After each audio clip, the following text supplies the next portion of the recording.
And good evening, everyone. Welcome to another edition of WTOC The News Now. We've got a quick look at some of the bigger stories we've been working on throughout the day today, as well as a quick peek at what's coming up tonight on The News at 11. This broadcast being seen on multiple platforms, including Amazon Fire, Roku, and Facebook. And a special thanks to those of you who are watching on WTOC.com and the WTOC News app. Let's get started. The mayor of Port Wentworth is announcing that he is planning an honor ceremony for the 9 airmen that died in that C-130 crash last week. That crash, in fact, happened exactly 1 week ago today. 7 days later, the community still feeling the impact. Our Meredith Parker spent the day right there on Highway 21, where the wreckage still sits, and discovered progress is being made in the investigation. To the Chatham, response to an accident with injuries, Highway 21 and Gulfstream Road, Highway 21 and Gulfstream Road for a military jet that crashed. It was a sad day for this city and our country. I hate to even reflect back on it, you know.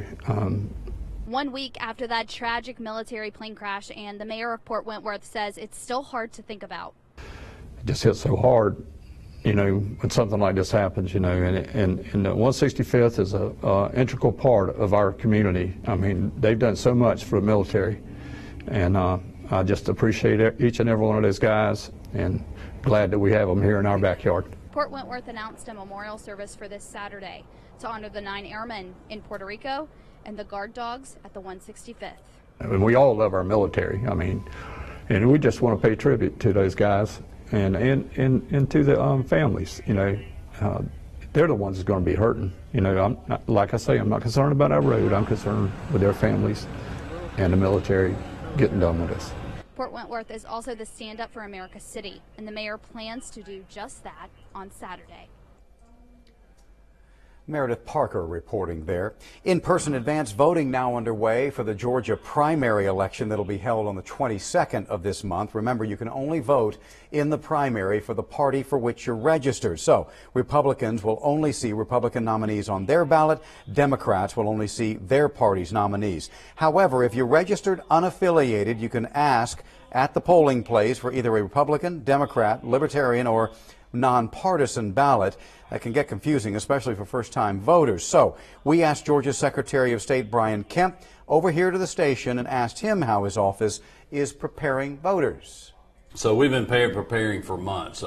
You know, we had training with the county elections officials earlier, with the Department of Homeland Security on cybersecurity stuff. We've been working on, you know, our normal processes that we do to get ready for the election, building the ballots, you know, getting through qualifying, obviously, and moving into that process, and we're ready to go. Again, advance voting is going on right now. The primary election, May 22nd. For those of you in South Carolina, your primary is next month on June 12th. Last hurricane season, we all braced for Hurricane Irma as that hurricane made its way here. The storm brought us rains and winds, the like so we hadn't seen in a long time. As another hurricane season approaches, our Bureau Chief Dal Kennedy returned to McIntosh County to see how folks are still dealing with Irma's aftermath there. In some ways, it doesn't seem like 10 months have passed since Hurricane Irma wreaked havoc in McIntosh County. In other ways, it seems like it's been an eternity. The Everson home looks dramatically different from when we visited a week after Irma had deposited tons of water, marsh wrack, and more. Irma had a southeast about 70 miles an hour, and it was blowing directly toward me. Brought everything out of the ocean in the yard. And in the house. And in the house. The Eversons moved back into the house in February. The county itself saw plenty of damage, too. We had several county buildings and county properties that were damaged during it. We are in progress of still repairing some of those facilities. Just this afternoon, FEMA granted the county's appeal for more money to fix the washout that threatens this street. Popple says the county paid some repairs out of pocket and wait for reimbursement now, while others have to wait until the feds send the money first. Many folks here share two things about Hurricane Irma. They had never seen a storm like that before, and they hope they never do again. In McIntosh County, Dal Kennedy, WTOC News. For the first time in more than 10 years, changes are finally being made to the floodplain maps for our coastal area. That means that it's a good time to take another look at your property insurance to determine whether or not you need flood insurance. WTOC's Sean Evans talking to SEMA's director about the changes and how homeowners can prepare for the potential of another storm. Looking at updating home and flood insurance policies is something that you definitely want to do now because it typically takes about a month for those changes to kick in. Hurricane season technically begins in less than a month. So with that, SEMA is highlighting several key topics this week, from updating insurance to developing an evacuation plan. First of all, they need to know where they're going. That's first and foremost. They need to have a plan of where they intend to go.